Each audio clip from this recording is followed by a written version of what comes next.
Hi, I'm Quinn and I'm autistic. Welcome to Autistic.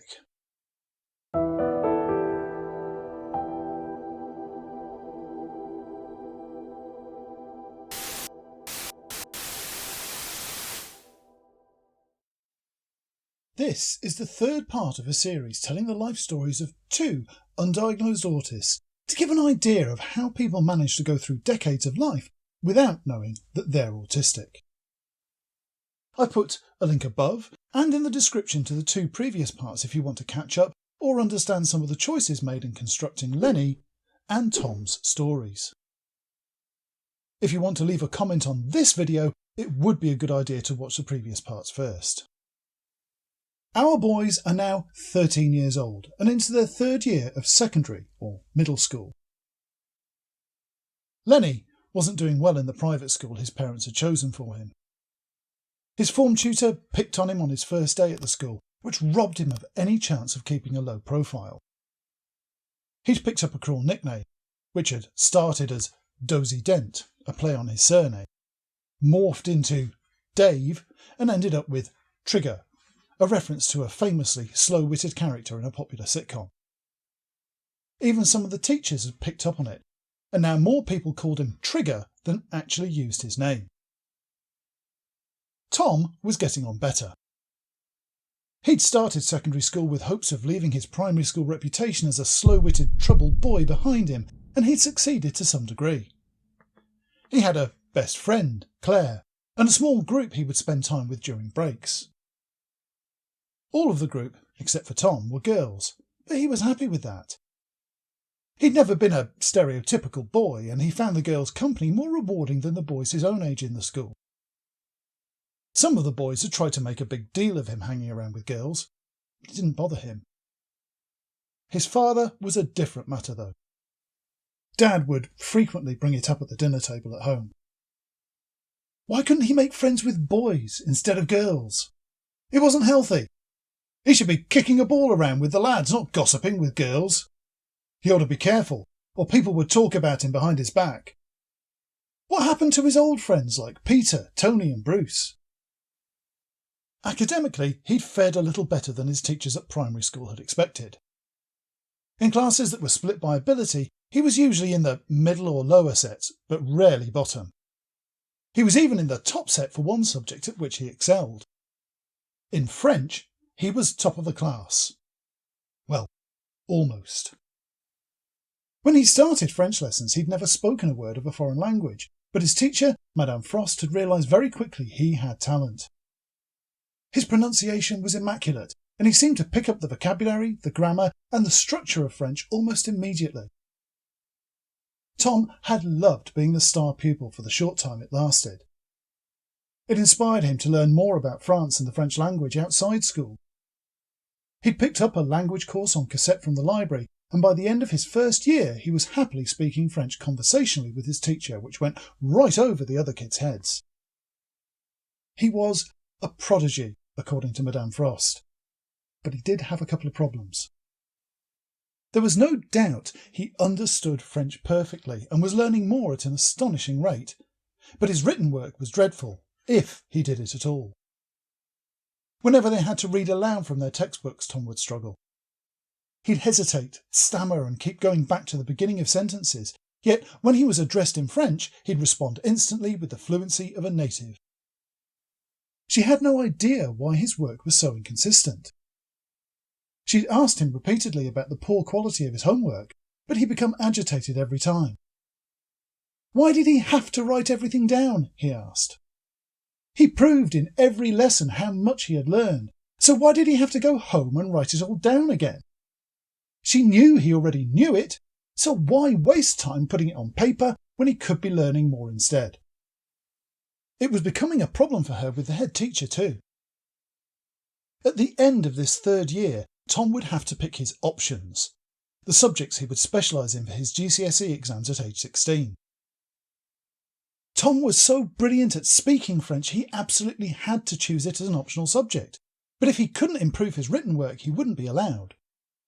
Places were limited, So if he didn't meet the standard, she'd lose her most talented pupil, no matter how good he was at his oral work. Lenny wasn't enjoying big school at all. His mum and dad had both come to the school several times to talk about the bullying and the name-calling he'd been subjected to since day one, but the school kept shifting the blame back onto Lenny's shoulders. So, he had a nickname he didn't like? He should earn himself a better one through achievement. How did they expect him to grow up to be a leader of men if his parents fought his battles for him? No wonder he was a victim if he went crying to mummy every time things got a little difficult for him. Slowly, the focus of those meetings shifted. Instead of Lenny's parents contacting the school about him being bullied, the school started calling them in to complain about his work deteriorating. They belittled him for not being competitive and having no interest in sport. They claimed it raised concerns that he was unwilling to engage with the other pupils.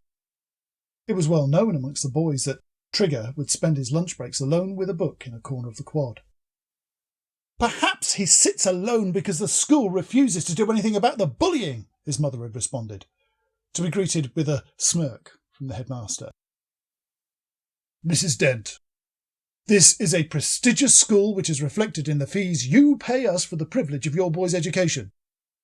If a child can't meet our basic requirements of obedience and school spirit or physical and academic excellence, there's plenty of other parents willing to fill his place. His parents had an almighty row that night. Mum insisted that if the school was unwilling to deal with its bullying problem, it was no place for her son. Dad didn't agree. He'd worked bloody hard to get the promotions he'd needed to afford Lenny's school fees. That school would be the key to his future, so he'd better buck up or there'd be trouble. The door had been open for him, and if he was too lazy or weak to step through it, it wasn't his dad's fault. Lenny was going to stay, and that was final.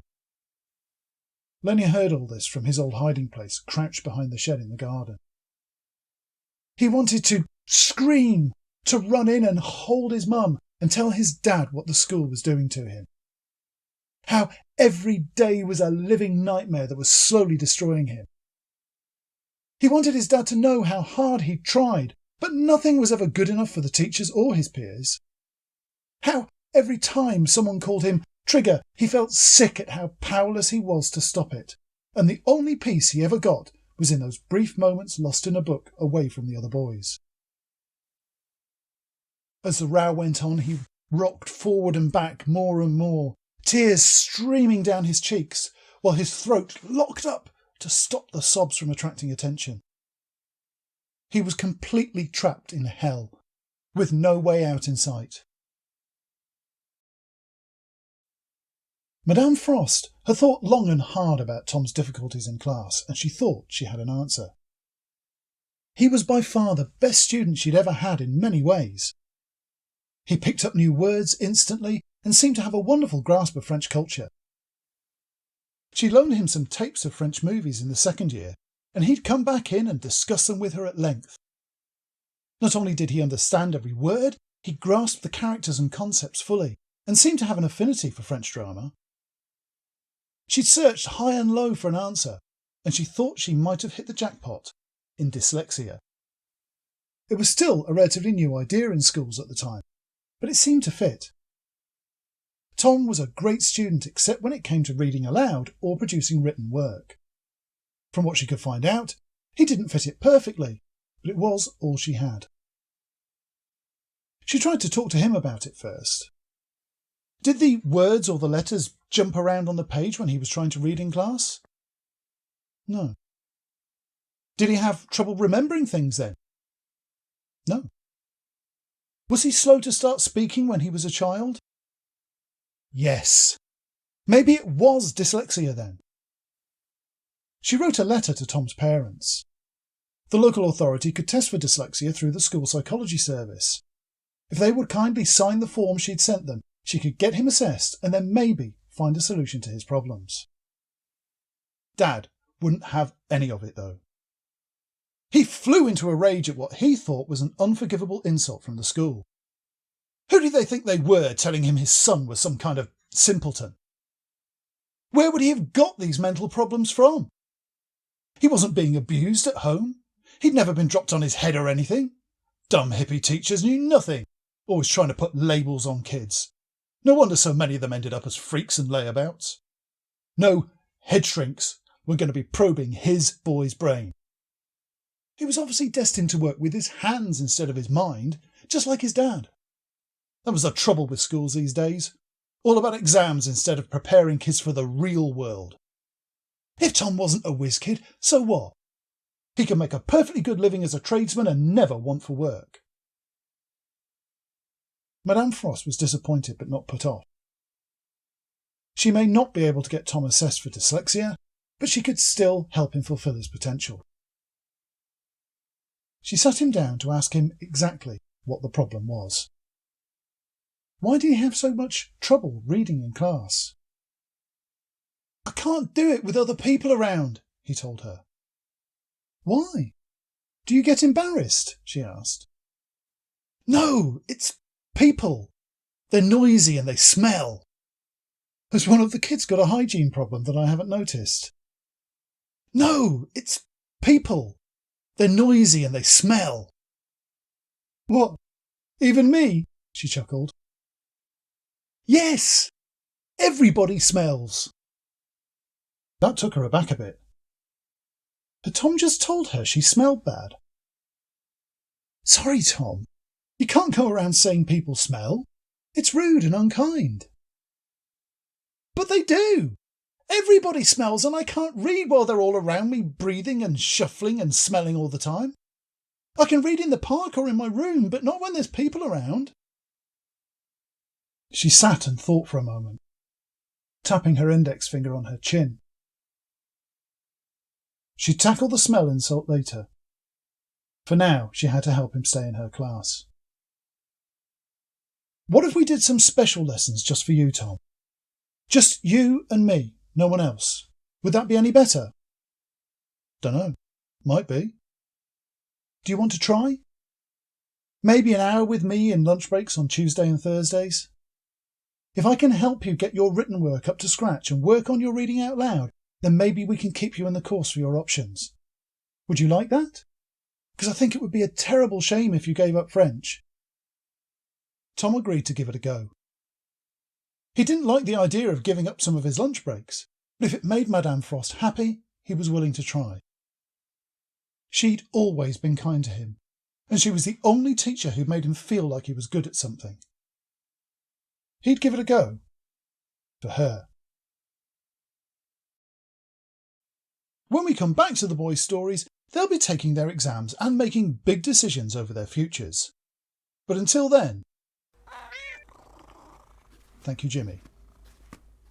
But until then, thank you for watching. Only about 20% of the people who watch Autistic videos are subscribed. Subscriber numbers are one of many metrics that YouTube uses to base recommendations to other viewers on. So if you want to help more people learn about autistic life from autistic people, make sure to subscribe, click like, leave comments and share on your social media. The biggest difference is made by our patrons on Patreon, like our first top-tier Autistic champion, Catherine Parsons. Thanks, Catherine. Patrons directly help by financing future content, but you can also contribute by treating yourself to exclusively designed clothes and accessories from the Autistic TeePublic shop. Links to both are in the description.